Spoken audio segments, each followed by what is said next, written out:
வணக்கம் பக்த கோடி அன்பர்களே. இன்னைக்கு நம்ம விநாயகரோட அருளோட நம்ம திருச்செந்தூர் முருகனை பத்தி தெரிஞ்சுக்க போறோம். வாங்க போகலாம்.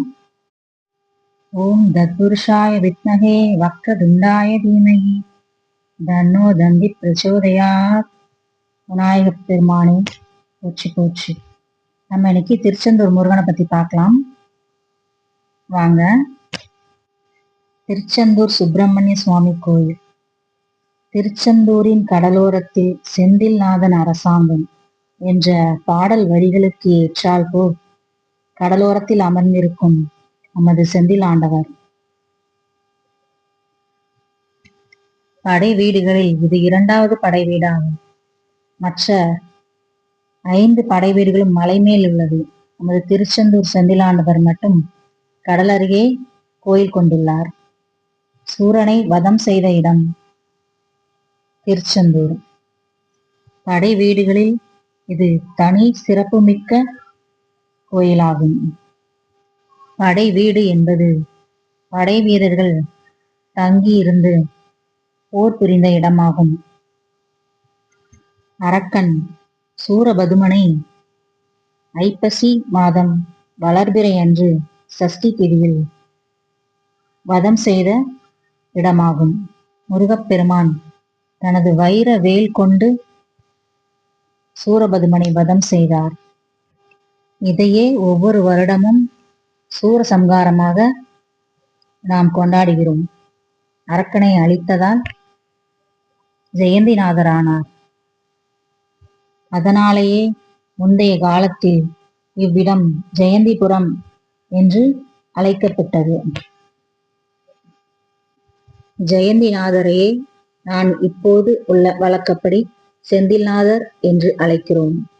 இக்கோயில் 2000 வருடம் பழமையானது என்று சிலப்பதிகார நூல்கள் குறிப்பிடுகின்றன.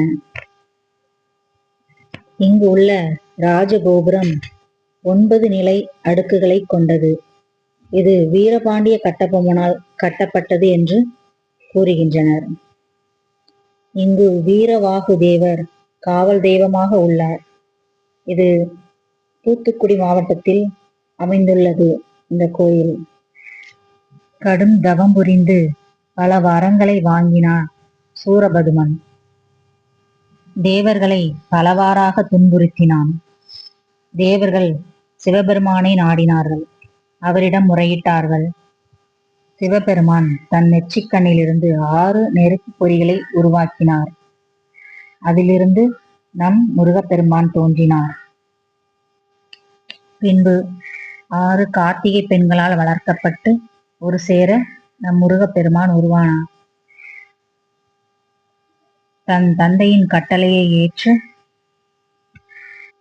திருச்செந்தூர் வந்தடைந்தார். தன் படை வீரரான வீரபாகுவை சூரபதுமனுக்கு தூது அனுப்பினார். ஆனால் அவன் அதை ஏற்றுக்கொள்ளவில்லை.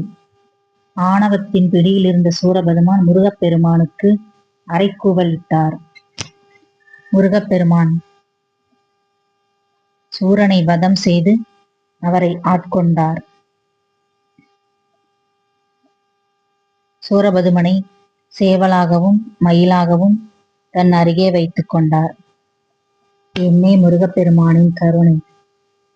அதனால்தான் அவரை கருணை கடலாக கொண்டாடுகிறார்கள். வெற்றிவேல் முருகனுக்கு அரோகரா. அவ்வெற்றிக்கு பிறகு நன்றி சொல்லும் விதமாக பஞ்சலிங்கங்களை உருவாக்கி சிவபெருமானுக்கு அங்கு அவர் பூஜை செய்தார். இன்றும் அந்த பஞ்சலிங்கங்கள் முருகப்பெருமானின் பின்புறம் உள்ளது. இன்றளவும் காணலாம்.